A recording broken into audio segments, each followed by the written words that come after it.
മുഖ്യമന്ത്രി ഉമ്മൻചാണ്ടിയുടെ രണ്ടാം ഗൾഫ് പര്യടനമായിരുന്നു ബഹ്റൈനിലേത്. UN പുരസ്കാരം സ്വീകരിക്കാനായിരുന്നു ഇത്തവണ സന്ദർശനം.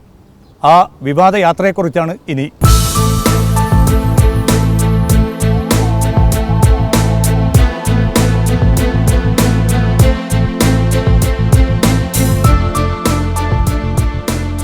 അടിമുതൽ മേലറ്റം വരെ വിവാദങ്ങളിൽ കിടന്നു പുളയുന്ന മുഖ്യമന്ത്രിയെ ബഹ്റൈനും UN തുണച്ച വാരാന്ത്യമാണ് കടന്നുപോയത്.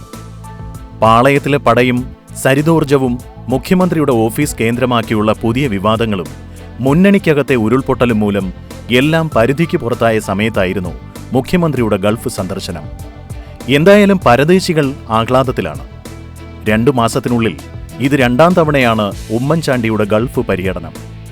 പേരക്കുട്ടികൾ ഉൾപ്പെടെ കുടുംബസമേതം തന്നെയായിരുന്നു ഇത്തവണത്തെ യാത്ര. 2 ദിവസത്തെ സ്വാസ്ഥ്യം ഉമ്മൻചാണ്ടി പോലും കൊതിച്ച സമയം. എന്നാൽ പിടിപ്പത് പരിപാടികളായിരുന്നു ബഹ്റൈനിലും. ജനസമ്പർക്ക പരിപാടികൾക്ക് ലഭിച്ച പുരസ്കാരം ഏറ്റുവാങ്ങാൻ വരുമ്പോൾ അതിന്റെ പുകല് വേണമല്ലോ. ക്ഷണിച്ച ആരെയും ചാണ്ടി പിണക്കിയില്ല. ചെറുതും വലുതുമായ എല്ലാ പരിപാടികൾക്കും ഹാജർ വെച്ചു.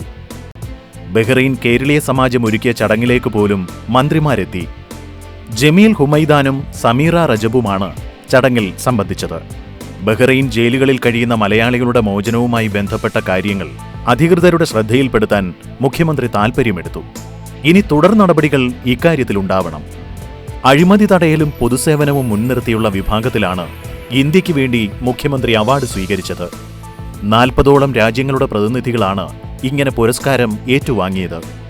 കഴിഞ്ഞ ജനസമ്പർക്ക പരിപാടിയിൽ 5.5 ലക്ഷം അപേക്ഷകളാണ് തനിക്ക് ലഭിച്ചതെന്ന് ഉമ്മൻചാണ്ടി പറയുന്നു. അവയിൽ എത്ര എണ്ണത്തിൽ തീർപ്പുണ്ടായി എന്ന ചോദ്യം ഉയരുമ്പോൾ മുഖ്യമന്ത്രിയുടെ മറുപടി ഒട്ടും തൃപ്തികരമല്ല.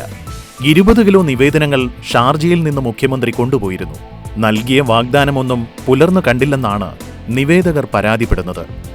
UN അവാർഡിന്റെ മറവിൽ മുഖ്യമന്ത്രി ഉമ്മൻചാണ്ടിയെ പൊലിപ്പിച്ചു കാട്ടാൻ ആസൂത്രിത നീക്കം നടന്നു എന്നത് സത്യം.